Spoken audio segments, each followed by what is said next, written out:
Kalau sudah Anda ucapkan, jangan 2 orang. Hormat ya sudah. Contoh, Ustadz Nanang yang terhormat. Nanti Ustadz Faiz juga terhormat. Ini yang terhormat siapa sih? Jangan dua-duanya terhormat. Kalau sudah ada jangan lagi. Nah, bagaimana cara memuji audien atau orang-orang yang di sekitar kita dari yang kecil menuju yang besar, sehingga yang terbesar itu siapa? Sohibul bait. Siapa? Yang undang kita. Kalau dia antum posisikan yang kecil, mulai gak disangoni antum, ya. Mulai antum gak diundang mana gitu ya. Tapi itu, ya itu yang pertama purpose. Yang kedua apa? Pujian. Yang ketiga pujian. Yang ketiga adalah, yang keempat adalah komitmen. Komitmen itu begini, teman-teman yang saya cintai, mengingat urgensi dari materi kita, saya minta yang bawa HP mohon di silent, ya. Lah itu kan komitmen, agar supaya orang mau nyalakan HP, enggak enak ini, tadi sudah komitmen. Lah itu bagus. Nah, apa yang kelima? Apa itu? Menyapa. Ya, teman-teman. Lah ini saya kenal ini sama Mas itu. Ini sama satu kampung sama saya. Lah begitu ya. Lah ada semacam itu. Nah, yang ketiga konten. Konten kita harus antum diundang itu untuk apa? Antum disuruh ngisi materi public speaking, yang antum bahas fikih, enggak boleh. Antum disuruh ngasih kaifa nata'ammul bil Quran, antum kemana-mana yang bahas antum politik, enggak boleh. Jadi apa? Konten antum harus terarah sesuai yang undang dong. Yang undang itu butuh ilmu dari antum, apa yang ditemakan, sehingga antum jangan ngeladrah, bahasanya kalau di bahasa Inggrisnya ngeladrah. You know the meaning of ngeladrah? Kemana-mana antum bahas politik, sampai bahas apa? Dinamo motor antum bahas, itu enggak boleh begitu ya. Selanjutnya apa? Grabbing. Nah, apa grabbing? Ada yang tahu? Apa? Gojek, grabbing kok. Grabbing, nanti dicari biar antum paham. Saya nggak mau ngasih tahu. Nanti antum ilmu yang disampaikan para asatidz di sini selesai, nanti antum pulang sudah tertutup. Kalau antum grabbing dan purpose tadi cari, nanti baru antum memahami maksudnya. Yang terakhir adalah conclusion. Conclusion ini penting agar supaya orang ditanya, tadi ceramah Ustadz ya opo? Yo wis ngono iku, karena antum nggak ngasih conclusion. Kalau conclusionnya enak sebutkan. Contoh, antum mengupas sebuah hadis, al jannatu mushtaqun bi arba'ati nafar. Sungguhnya surga itu kangen atas 4 orang. Yang pertama adalah talil Quran, wa hafidil lisan, wa mut'imul ji'an, wa shaimina fi syahri Ramadan. Antum kupas detail sampai 1 jam. Konklusinya sebutkan, yang dikangenin surga itu 4 orang nih. Ini ciri-cirinya ada nggak di antum? Kalau nggak ada, ayo kita adakan. Yang pertama apa? Baca Quran. Bapak-bapak udah baca belum? Itu conclusion begitu, boleh. Nah, yang di salam muqaddimah itu antum harus namanya di dalam ilmu public speaking, antum harus punya nama stopping power. Apa stopping power? Stopping power yang pertama, kalau ada, ini antum ngaji, ini santri, enak. Tapi kalau ibu-ibu sosialita, lah ini kalau Ustadz Nanang ahlinya ini, kadang ngomong karbe dewe ini, itu kesana ini ngomong ini ngomong arisan. Bagaimana antum hadir? Antum tidak direken.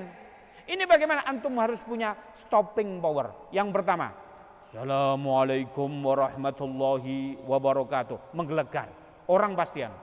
Yang kedua, antum cerita keadaan sekarang. Ini teman-teman, akhir-akhir ini saya juga heran. Ada seorang yang ngaku ulama, saya nggak tahu beliau itu ulama betul atau enggak, karena saya tidak tahu biodata beliau. Beliau mengatakan beliau sudah mengarang kitab 500 dengan bahasa Sang Suryani. Wah, kan begitu. Itu kan lagi viral. Antum ngomong begitu pasti teman-teman denger. Karena apa? Itulah yang disebut stopping power. Atau cerita perjalanan. Teman-teman mohon maaf saya telat.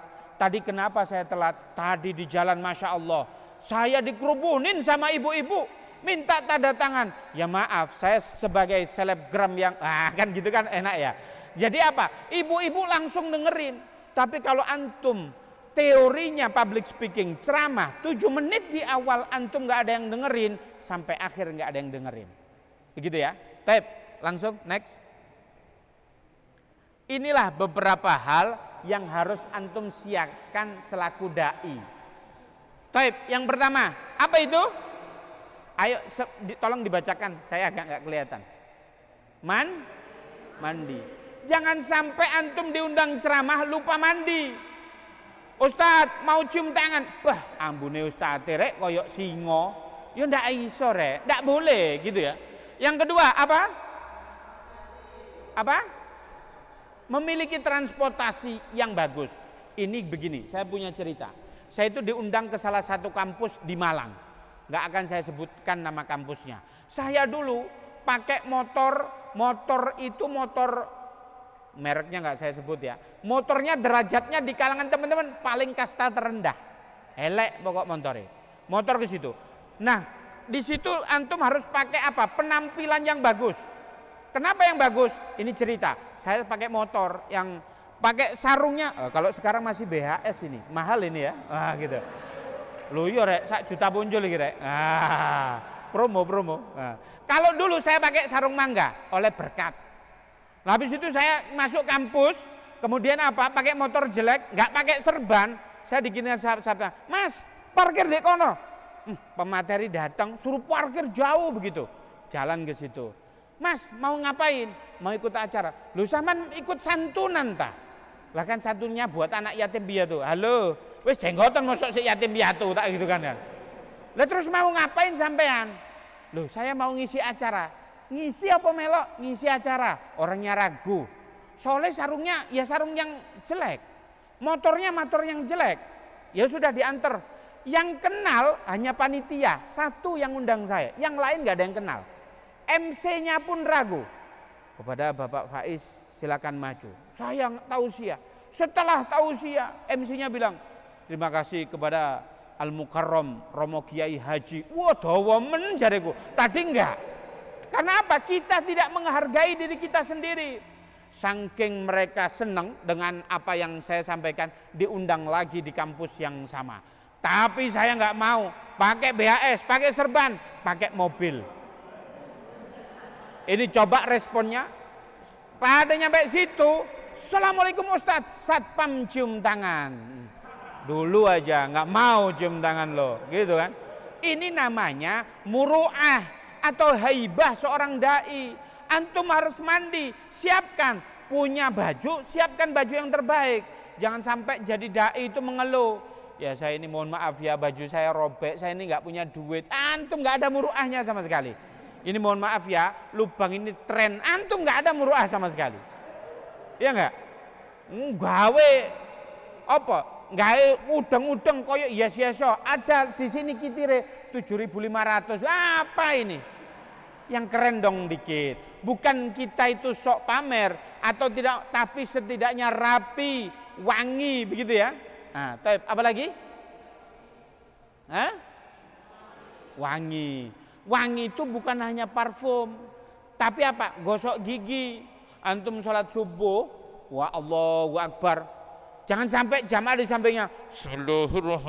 Kenapa? Ustadz mampu temenan nih kira. Waduh kan tidak boleh begitu ya. Jadi apa? Antum seorang dai itu wangi. Bahkan antum hadir itu halal, masya Allah. Oh Ustadz, anak kecil sampai bilang begini. Saya cita-cita saya pengen jadi Ustadz. Kenapa? Ustadz itu mobilnya bagus, bajunya bagus, beliau wangi, dihormatin orang. Kenapa? Ada orang punya cita-cita jadi ustadz. Anak kecil, ustadznya nggak sepeda elek. Bukan berarti nggak boleh. Kalau boleh ya tetap dong yang wangi begitu ya. Kalau punyanya yang biasa saja boleh. Yang penting sudah motor jelek ya dicuci lah motornya. Sarungnya ya yang disetrika begitu. Harus menghargai diri kita. Bagaimana? Saya nggak mau jadi ustadz. Kenapa? Wong ustadznya datang ke sini senantiasa ngucapin dia punya utang terus. Bajunya dia setiap cerita dimarahin istrinya. Mana ada saya pengen jadi ustadz, nggak mau. Maka nanti ustadz nggak ada yang mau jadi ustadz. Karena apa? Contoh dari Anda semua contoh yang buruk. Taib. Apalagi? Penampilan. Jadi penampilan itu gini kalau sama. Gimana kabar antum? Ojo, nggih, overacting, nggak boleh. penampilan ya yang wajar saja. Namanya ustadz ya haibahnya tuh. Kayak Ustadz Nanang tadi waktu khutbah ya jangan sampai membawa catatan wah sebanyak itu antum apa meneh pas mabur mang izin pol itu. Antum nggak mungkin diundang. Ya bolehlah kalau antum tidak hafal ya PowerPoint, power dan poinnya saja. Apa ditulis ngerepek. Alhamdulillah mukodimah ya hafal begitu. Kalau teksnya nggak hafal hadisnya poin hadisnya begitu. Kalau hafal semua lebih bagus. Tapi dibawa. Karena apa? Sebab seseorang itu kalau khutbah ada titik namanya blank spot. Antum itu nggak tahu, tiba-tiba blank. Aku ini ngomong apa aslinya? Tiba-tiba itu di atas panggung. Itu jangan sampai. Tadi saya ngomong nyampe mana? Itu jangan sampai. Maka pentingnya teks. Tapi jangan tebel-tebel banget. Ya dikit begitu ya. Kemudian ini contoh saya dulu waktu SMA itu diminta khutbah. Wah ini contoh pengalaman. Baru Assalamualaikum warahmatullahi wabarakatuh. Waduh, baru begitu tuh gawe ini. Ini karena belum adzan dulu, kemudian tatkala adzan itu gawe ini terus ya Allah, diem. Kaki kok gewerak gitu.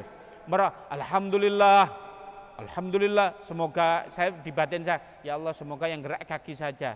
Kalau sampai saya gerak gini kan takut begitu ya, malu gitu ya. Nah kalau saya itu sukanya di mimbar Muhammadiyah. Kenapa? Tertutup. Kalau NU, gini ketahuan Pak, malu itu saya. Makanya lek sing gorong pati iso di Muhammadiyah ndak apa-apa. Lek NU ketahuan Pak, wah gitu. Tapi alhamdulillah sholawatan saya sampai beberapa detik kemudian tenang. Tapi apalan satu teks di pertama itu 2 hari.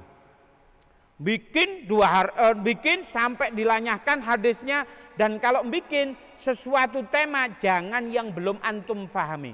Diminta khutbah nanti siang. Antum belum paham bikin materi nyusun. Bacanya aja ribet. Ya apa? Ya susun materi yang Anda kuasai dulu. Sehingga apa? Ini cuman bikin not-notnya saja. Begitu ya. Tapi ada lagi? Apa? Laptop kalau punya, kalau enggak apa-apa. Sebab tidak semua orang itu butuh PowerPoint. Kadang saya bawa laptop itu gaya-gayaan saja. Oh iya rek ustadz akademisi. Padahal materi ini ya wis ngono-ngono iku lah hafal ngono iku. Wis dihafalno begitu. Itu cuman gaya-gayaan saja, enggak apa-apa. Tapi ada lagi? Hah? Nah, tapi bajunya ya yang bagus. Antum lihat baju saya itu? Antum lihat sarung saya, ini sengaja saya pilihkan foto sing ganteng dewe iki Mang ya. Gawe materi sing ganteng dewe. Nah, sebab saya ngomong ganteng dewe kata ibu saya selama ini sayalah anak yang paling ganteng. Nah, gitu ya. Yang pertama, loh itu bajunya minimal 400.000. Antum tahu BHS yang itu lebih mahal daripada yang ini karena itu mahal banget. Ojo tanya sumbernya dari mana. DKI jamaah Ustadz. Oh jangan nanya, yang penting mahal. Gitu kan. Yang kedua serbannya. Wah ini historinya sangat tinggi. Saya belinya di Surabaya, di Sunan Ampel sana. Wah begitu. Oleh karena itu hal-hal semacam ini menjadikan antum di public speaking insya Allah jauh lebih bagus. Next. Apa? Nah apa di next? Ya terakhir di next. Dibaca dulu. Nah, yang penting itu Anda bermanfaat. Kalau Anda pinter, gak manfaat bagi orang lain, maka Anda tidak bagus. Sebab kata Rasulullah, khairun nas anfa'uhum linnas. Sebaik-baik orang itu adalah orang yang bermanfaat bagi orang lain. Taib. Ada yang ditanyakan? Ada? Baik, itu pertanyaan nanti ditujukan kepada saya atau Ustadz Nanang. Ada yang tanyakan?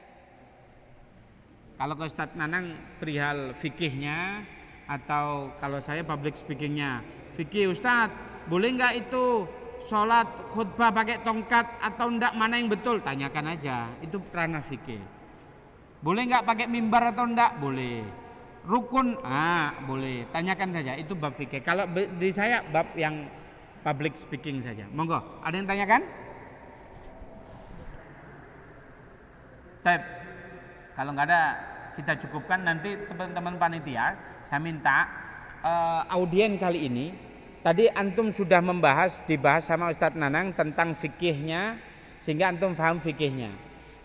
Saya tentang public speaking dengan sedikit saya bahas tentang bagaimana menyusun materi dari sumber hukum apa aja. Nanti dikasih PR, semua suruh nyusun, kemudian secara diaudit secara fikih dengan susunannya ini sumbernya itu Google atau kitab akan ketahuan. Kerangkanya, mukaddimah sampai penutupnya, syarat rukunnya jangan sampai salah. Yang kedua latihan satu-satu. Assalamualaikum warahmatullahi wabarakatuh. Intonasi. Alhamdulillah, alhamdulillahirabbil alamin wa bihi nasta'inu ala umurid dunya waddin ila akhirat. Nah, begitu nanti bagaimana materi antum menguasai, maka kalau sudah nanti di Malang ini ada IKADI, Ikatan Dai Indonesia.